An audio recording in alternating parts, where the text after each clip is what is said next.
참고로 조도의 단위를 룩스라고 얘기하는데요. 이 룩스는 초 1개의 밝기입니다. 이물을 선별해야 하는 작업장 등은 540 룩스 이상의 밝기가 되도록 조도를 유지해야 합니다. 540개의 초 밝기를 말이죠.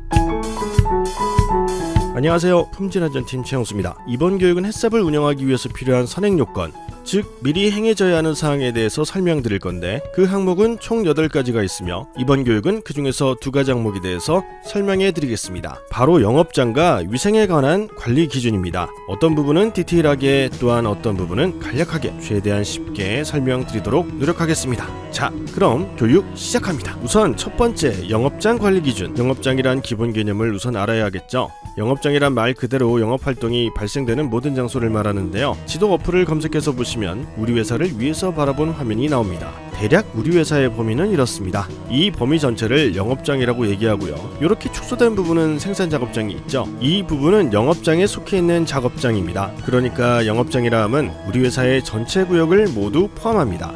햇섭에서는 식품을 만드는 장소에 대해서만 관리하는 것이 아닌 식품을 만들기 위하여 모든 활동이 수반되는 장소에 대해서 전부 관리하라는 뜻입니다. 이게 바로 영업장 관리 기준입니다. 그렇다면 이 영업장에서 무엇을 관리해야 할까요? 식품회사이다 보니 우선 건물의 구조가 밀폐가 잘 되어야 하겠죠. 왜냐하면 밀폐가 안 되어 있으면 벌레, 쥐, 비둘기, 먼지, 기타 이물 등 식품 제조장에 들어가게 되면 제품에 이물이 혼입되거나 미생물 오염이 발생할 수 있습니다. 그래서 생산작업장이나 출하작업장은 외부와 분리가 되어 있어야 합니다. 여기서 분리란 벽, 층 등에 의하여 별도의 공간으로 구별되는 경우를 말합니다. 쉽게 설명드려서 이 화면을 보시면 해당 공간은 벽과 천정 등에 의해서 다른 공간과 완전하게 차단되어 있습니다. 이것을 바로 분리라고 합니다. 그래서 완벽한 분리가 되려면 이런 틈새가 있으면 안 되겠죠. 특히 식품 작업장 내에서는 이런 구멍이나 미세한 틈새도 허용되어서는 안 됩니다. 왜냐하면 이 구멍으로 벌레나 쥐가 들어올 수 있습니다. 벌레가 워낙 작으니까 그렇지만 쥐는 어떻게 들어올 수 있을까요? 화면을 보시면 쥐는 자기 머리가 들어갈 정도의 틈만 있다면 몸의 뼈가 유연하게 변경되어 침입을 할 수 있습니다. 그래서 식품 공장들은 틈새가 없도록 관리되어야 합니다. 이렇게 분리가 된 공간에서 벽과 천정, 바닥의 재질도 중요합니다. 내수성, 내열성 등의 재질을 사용하며 바닥은 파이거나 갈라진 틈이 없어야 합니다. 그리고 언제나 마른 상태를 유지해야 하죠. 화면에 보이는 타일의 벽이나 바닥 등이 있는데 이런 재질을 사용해도 되지만 이 틈새에 끼일 수 있는 물때나 곰팡이 등은 수시로 제거해야 하기 때문에 요즘 식품회사에 사용하지 않는 재질입니다. 이렇게 분리된 공간 안에서 환기도 잘 되어야 하고 작업을 할 수 있게 조도도 좋아야 하겠죠. 참고로 조도의 단위를 룩스라고 얘기하는데요.